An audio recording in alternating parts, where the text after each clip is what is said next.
Mga kabunyog, mga kababayan, magandang araw po sa inyong lahat. Welcome po dito na naman sa isang episode na naman ng ating talakayan dito po sa Ang Take Ko, hmm, ni Attorney Ricky Tumutorgo. Ayan, ano po ba itong bagong segment natin na ito? Hmm? Ito po, may mga maiinit na issue, maraming nagtatanong sa akin, Attorney, anong take mo dito sa isyung ito? Anong take mo dito sa balitang ito? Ito na po 'yon. So, bagong segment natin ito, ang take ko. Oh. Ito po ang take ko dito sa mga isyung ito. Hmm? Kapansin-pansin ngayon, parang palaban na si PBBM kay Saldico ah. So, ano ang take ko dyan? Hmm? Ito pa, nagkakainitan na. Sabi nga ni Senador Win Gatchalian, wala pa daw sa BICAM, nagkakainitan na ang Kamara at Senado. Kasi inaakusahan ang Senado na tinatanggal daw yung mga proyekto ng mga congressman, ng mga kongresista. Kaya mainit na. O, anong take ko diyan? Yan. Ito pa, doon sa video ni Saldico, sabi niya, noong elections 2025, sinabihan siya ni dating Speaker Martin Romualdez, kailangan daw nilang mag-produce ng malaking pondo para sa campaign funds ng administrasyon. Nung nandun daw sila noon sa Tacloban. Na-produce daw nila yan, sabi ni Saldico. Kung magkano yan, saan kinuha, yan, pag-usapan natin. Anong take ko dyan? Yun. So ito yung mga topics natin na maiinit na issue na isi-share ko kung ano ang take ko ni Attorney Ricky Tumutorco. Ito, napapansin nyo rin ba, mga kabunyog, mga kababayan, nagiging palaban na ngayon si PBBM kay Saldico.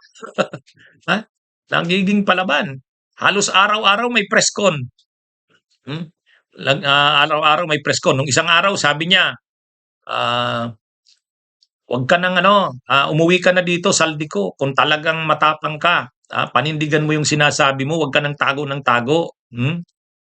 Dito mo maging hindi ka patas eh. Ang sinasabing hindi patas kasi habang umaatake daw ng atake si kung anong pinagsasabi, nagtatago naman sa kung saan-saang bansa.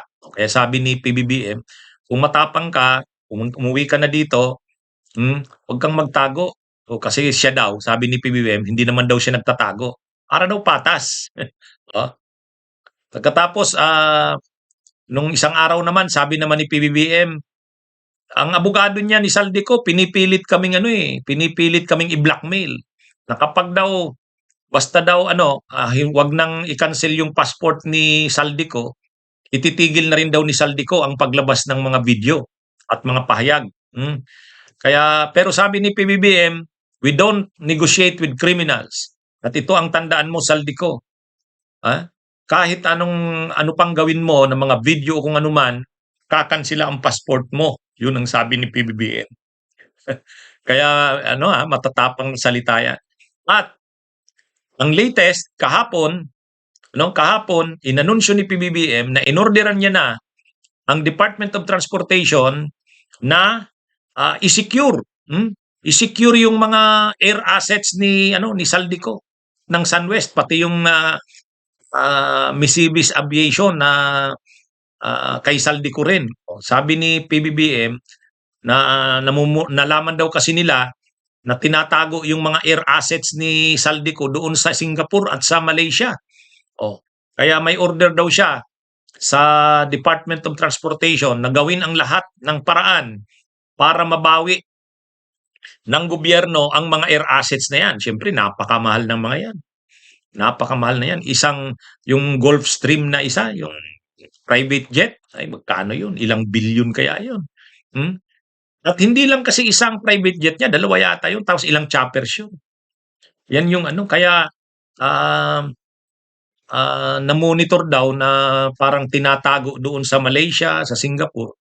Kaya inorderan ni PBBM na i-secure ito. Kaya medyo At sabi niya, sinabihan niya si Saldico, hindi ka na turista, hindi ka na pwede diyan magpalipat-lipat ng gagawin.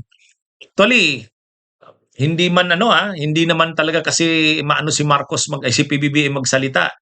Pero dito makikita mo, piko na rin siya kay Saldico eh. piko na rin siya kay Saldico. Kasi bawat live ni Saldico, bawat video na ina-upload, siya ang talagang mas hindi pa nga si Martin Romualdez eh. Mas hindi pa nga, 'di ba sinabi ko yan noon? Ang napapansin ko sa mga video ni Saldico, hindi si Martin Romualdez ang linalaglag. Siyempre kasama si Martin Romualdez. Pero ang mas malaking tinatarget, pinupunterya si ano eh, si PBBM. At alam niya ni PBBM, kaya alam din ni PBBM yan, kaya inaano niya rin, kina-counter niya rin. At saka pinapakita niya na hindi tatantanan si Saldico ng pwersa ng gobyerno. Kaya lalo itong sisikip ang mundo ni Saldico. Kasi presidente na mismo ang galit na sa kanya talaga eh. Ha? Presidente na mismo ang pumapalag. Hmm? Nagsasalita na mismo ang presidente. Kasi syempre, napuno na rin ang presidente, si PBBM, sa mga atake ni Saldico. Siya yung laging, siya ang laging laman ng mga hindi pa nga si Romualdez eh. Siya, si Lisa Araneta, at saka si Sandro Marcos. Yun. Yung first family ang talagang tinutumbok, pinupuntirya ni Saldico, malinaw yan. Kaya ngayon, si PBBM, palaban na kay Saldico. At sigurado, kapag nahuli yan si Saldico, gagamitin talaga ng gobyerno ang lahat ng pwersa nito para ito ay para ito ay madiin. Ano ito? Marami kasing mga sinasabi si Saldico na kung ano-ano eh. Kaya na rin, napuno na ang presidente. Pero kung si Saldico talaga ay totoo yung sinasabi niya at may mga ebidensya talaga siya, ilabas niya.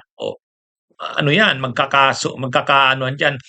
Ang taong bayan na ang maghuhusga kung sinong nagsasabi ng totoo. Si PBBM ba o si Saldico? Sa ngayon kasi talo si Saldico eh. Bakit talo si Saldico? Unang-una, paano ka paniniwalaan? Hindi ka naman umuwi sa Pilipinas. Pangalawa, yung mga statements kasi ni Saldico na ako lang naman ang dinaanan ng pera na yan pero wala akong kinuha dyan kahit piso. Ay, sino naman maniniwala no? Doon siya na yung credibility niya nasisira sa ganun. Ang dami niya sanang alam. Actually, yung mga binabanggit niya, talagang yun.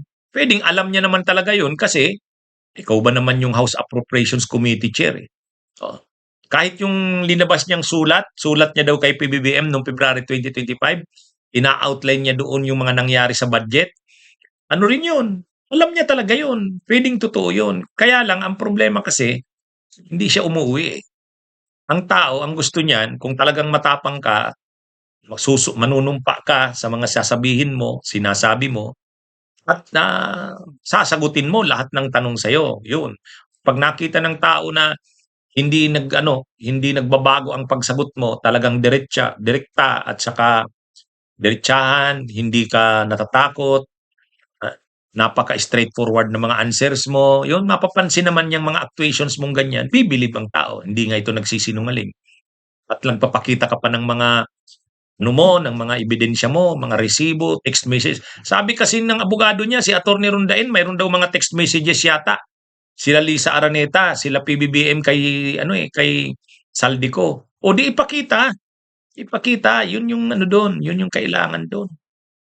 Kaya ito, si PBBM naman, hangga't hindi umuwi si Saldico, ay nasa opensiba rin si PBBM. Lagi lang naman ang issue sa kanya. Dami mong sinasabi, umuwi ka dito. Harapin mo kung kaya mong panindigan 'yan, o sige, magharapan tayo. Kaya kong sagutin 'yang mga mo, pero umuwi ka muna dito. Yun. Doon natatalo si Saldico eh. Doon natatalo. Pero sa totoo lang, marami talagang alam 'yan si Saldico kasi House Appropriations Committee Chair siya eh. Pero ang napapansin natin ngayon kay PBBM, palaban na rin. Napupuno na. Saka alam niya, marami pang ilalabas yan si Saldico. Kaya ang mga pagharap sa media, parang vlogger na rin si PBBM. Halos araw-araw na eh. Kailangan talaga. Dapat talaga sagutin niya bawat binabato sa kanyang issue. Huwag siyang umasa na lang kay Yussi Claire Castro. Iba yun. Okay, so ito. mga kabunyog, mga kababayan, itong tungkol sa ano, BICAM.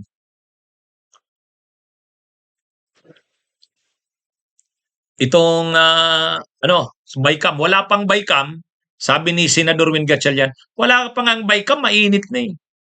Saan mainit? Eh kasi 'di ba yung budget, yung 2026 budget nakalusot na sa House.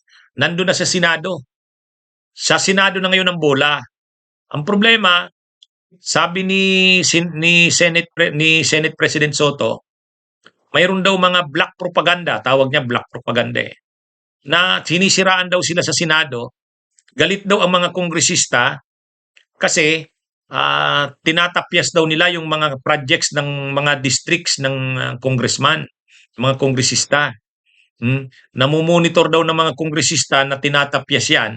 Kaya nagagalit yung mga kongresista.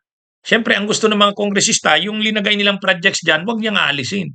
Ay pagdating sa Senado, siyempre, ah, pag nakita ng mga senador, dapat tong alisin. Kaya lang, ang sinasabi ni Senate President Soto, wala naman daw silang inaalis. Kaya black propaganda daw yun. Tinawagan daw sila ng staff ng Kamara na nagtatanong tungkol sa may namumonitor daw ng mga tinatapyas. Kaya ito talaga mga kabunyog, ano? Pagdating talaga sa budget, matindi ang away. Ha? Nag-aaway ang Senado at ang Kamara, ang Kamara de Representante. Ang iniisip ng mga kongresista, tinatapyas yung mga projects nila. Ha? Siguro ang iniisip ng mga kongresista, tipid na nga ngayon ang budget namin eh. Ang dami ng mga projects na wala, flood control, yung mga infra namin tinapyas. Tapos ngayon tatapyasan pa ng Senado. Oh, di siyempre, doon pa lang sa NEP, ibig sabihin nung pag-prepare pa lang ng National Expenditure Program, kasi nga ang policy ng administrasyon, tapyasan yung mga flood control, tapyasan yung mga questionabling infrastructure projects. Kaya natapyasan ng malaki yung projects ng mga kongresista. 290 plus ba o 300 billion plus ang natapyas sa budget ng ng DPWH. Siyempre sa mga kongresista yon, doon pa lang umaalma na sila eh. Ha? Tapos ngayon, pagdating na naman sa Senado, tatapyasan na naman ng mga senador, galit ang mga kongresista. Hindi, sa totoo lang, ang ano dito, pag sinabi mo kasing infrastructure projects, pag sinabi mong flood control projects, karamihan dyan sa kongresista yan eh. Yan yung mga projects ng mga kongresista sa mga districts. Yung projects ng mga kongresista, linagay nila yan sa NEP. NEP. Ang problema, dahil nga sa mainit na itong issue ng mga korupsyon sa flood control, tinapyas yung 296 billion na pondo ng flood ng infrastructure projects kasama na ang flood control. Binawasan ng grabe ang budget ng DPWH. Lalo na yung mga nakikitang mga questionabling projects. Ang problema, yan yung pinasok ng mga kongresista sa mga districts nila eh. Tapos, may mga kongresista rin na pagdating sa House, sa Kamara, nung budget, nung pinag-usapan na, nag-insert din yung mga kongresista. Okay na. Pagdating sa Senado, namumonitor nila, tinatapyas daw. Galit ang mga kongresista ngayon. Kaya sabi ni Senador Win Gatchalian, hindi pa nga tayo bicameral conference committee, mainit na. Actually, sabay. Kapag ang punto kasi nila Senate President Soto, wag daw maniwala ang mga kongresista diyan sa mga chismis, black propaganda raw yan, na tinapyasan nila o tinanggal yung mga budget ay projects ng mga kongresista. Pwede naman yan ikumpirma sa BICAM. Yun naman ang punto ni Senate President Soto na mayroon naman kayong representative sa BICAM, yung House Appropriations Committee chair nyo at mga kasamahan niya, uupo yan sa BICAM. O di pwede nilang tingnan doon kung talagang tinapyas o hindi. Huwag kayong maniwala dyan, sabi niya. Ano mga kabunyog, Grabe ang politika natin. Nag-aaway ang mga kongresista at senador, budget ang pinag-aaway. Ha? Kaya talaga, Sa bagay, yan talaga kasi ang magiging epekto dahil dito sa mga anomalyang ito sa flood control at infrastructures, naging mahigpit talaga. Naging mahigpit na. Pero sa totoo lang, siyempre, marami pa silang palusot dyan. Kaya lang, kahit papano, mas naging mahigpit ngayon. So, hindi na ganun kabuelo yung kanilang pag-insert. 'Di ba? Nung dati kasi ang dali lang, parang okay, 13 billion ilagay mo 'to, 10 billion, 5 billion, ang dali nilang mag-gano'n. Eh, ngayon nababantayan sila, eh, nababantayan. Kaya medyo umaalma yung mga nandidihadong mga kongresista na kokonti ang naibigay sa kanila, tapos pagdating pa sa Senado namo-monitor nila, tinatapyas pa. So nagkakaano, umaalma ngayon, umaalma. O yan mga kabunyog ang ano, ang sitwasyon diyan. Oo. Pero sabi nga ni Senate President Soto, "Huwag kayong maniwala, kayo namang mga kongresista, huwag kayong maniwala na tinatapyas namin. Sa BICAM na lang yan magkakaalaman." O kaya siguro, abangan natin, magiging mainit yang BICAM na yan. Kanya-kanyang akusasyunan yan. Sasabihin ng Kamara, ng mga kongresista, tinapyas nyo yung ano ganito eh. Sabi naman ng Senado, hindi. Hindi. Eh parang mga batang mag-aaway yan sa BICAM. Hmm? Ang administrasyon, ang executive walang problema. Sila ang nag-prepare ng budget eh. Kaya yung mga projects ng presidente, nandun na yan sa NEP pa lang, doon pa lang sa National Expenditure Program. Kaya yung dumating na proposed budget sa Kamara, nandun na yung mga proposal ng presidente. Yung mga kongresista naman, pagdaan sa Kamara, linagay naman nila yung mga insertions nila. Pagdating sa Senado, ang ini-expect yung Senado magdadagdag din kung ano naman sa kanila. Ganyan ang budget flow natin, budget process natin. Kaya lang, umaalma nga ang mga kongresista kasi may namomonitor daw silang nagtatapyas ang mga senador. Hindi natin alam kung sino nagsasabi ng totoo. Pero malalaman natin yan sa BICAM pag nagkasagutan, nagkasigawan. Naka-livestream pa naman yata ngayon ng BICAM. Ha? Hindi tulad noon, sila-sila lang nag-usap, walang nakakaalam. Anyway, so last na topic natin mga kabunyo, dito sa Ang Take Ko, Patak, ni Attorney Ricky Tumutor. Sa video ni Saldico, isa doon sa binanggit niya, binunyag niya, na noong elections daw ng 2025, itong election na to, siyempre may mga kandidato ang administrasyon. Yung partido ng administrasyon, siyempre mga kandidatong senador, kongresista, gobernador, mayor, humihingi yan ng tulong galing sa administrasyon. Kaya ka nga kumandidato sa Lakas CMD, kaya ka kumandidato sa Partido Federal, yung para mabigyan ka ng pondo na tulong galing sa administrasyon. So, nung nandun daw sila sa Tacloban, sinabihan umano siya, itong si Saldico, base sa kwento niya, sinabihan daw si ni Martin Romualdez na order ng presidente na mag-produce ng budget para sa panggasto sa eleksyon. Kasi kailangan matustusan yung kampanya nung alyansa para sa bagong Pilipinas. Yung mga kandidato sa senador, siyempre administrasyon gagastos diyan. Ang ginawa daw ni Martin Romualdez, sabi ni Saldico, yung mga SOP, Standard Operating Procedures, kumbaga yung kickbacks na nakuha sa customs, 11 billion yun. At saka yung collection sa SOP, sa asukal, yung importation ng asukal, 9 billion yun. Sabi daw ni Romualdez, ito, Saldi, gamitin na natin to sa ipadala na natin to sa kasi hinihingan tayo ng panggasto sa eleksyon.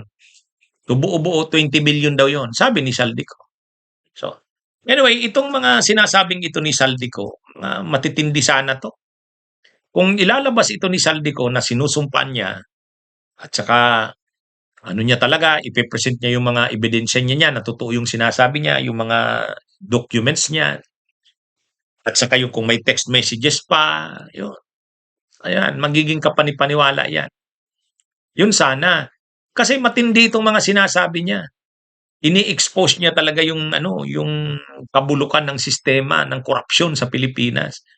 At pinapakita niya dito na ang gasto sa elections, galing din yan sa mga SOP, kickbacks. So ito na nga ang inahalimbawa niya. Itong sa itong sa customs.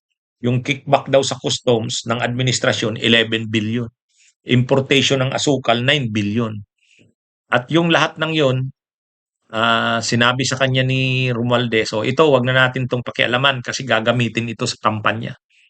Hinihingan tayo ng pangtustos ng ng kinarya ng administrasyon. So pinadala daw.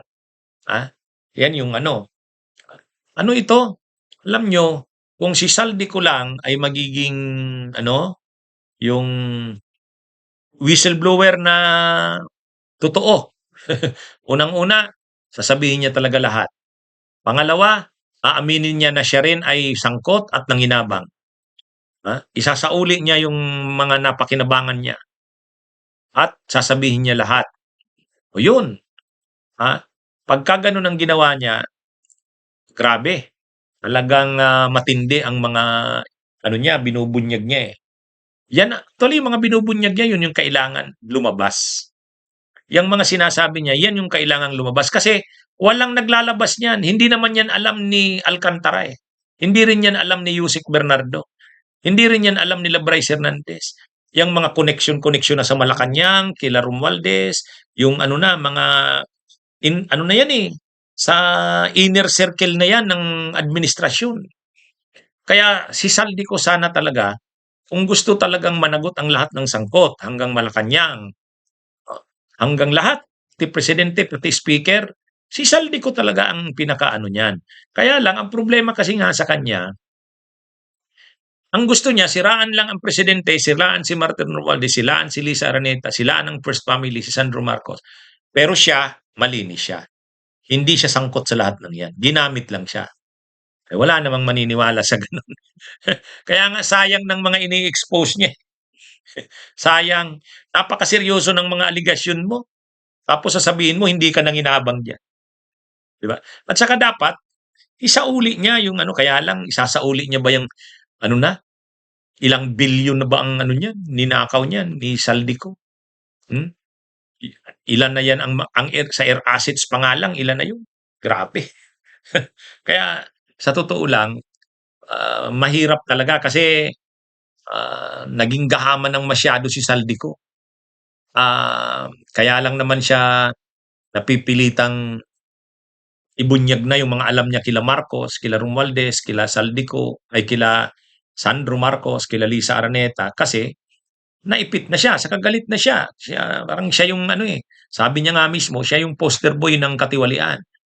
Kumbaga na ano siya, siya yung ginagawang ano sa kanya lahat nakadiin. Di dapat sana magalit siya. Magalit siya, ilabas niya rin lahat ng alam niya. Ang problema, gusto niyang ilabas lahat ng alam niya, pero ayaw niyang makuha sa kanya yung mga ninakaw niya rin. Yun ang masama doon. Kaya nawawala yung kredibilidad. Sayang. Sayang. Kaya lang kung ito kasing sila Alcantara, ang isasauli lang 110 million, 220 million. Si Saldi ko, pag kinumpute siguro ang kailangan isauli niya. Kung si Yusek Bernardo nga, 1 billion, yung Yusek lang yan, dating Yusek ng DPWH, sabi ni Lacson, dapat ang isauli ni ano ni dating Yusek Bernardo dapat hindi bababa sa 1 billion. Eh lalo na ito si Saldico. Baka 25 billion ang kailangan isauli niya or higit pa. Kaya ano ito? Pero talagang kung ano sana siya, totoo siya sa ginagawa niya, malaki ang mababago sa Pilipinas kung i-expose niya lahat yan at magtitistigo siya para mapanagot yung mga yan. Alam niya yung naging pasikot-sikot eh. Kaya lang, sa mga sinasabi niya kasi, kapag dinala na sa issue ng, ikaw, ano naman sa'yo? Sabi niya, wala. Dumaan lang daw sa kanya ang lahat ng yan. Wala namang maniniwala sa ganyan. Okay, mga kabunyog, mga kababayan, magandang araw sa inyong lahat.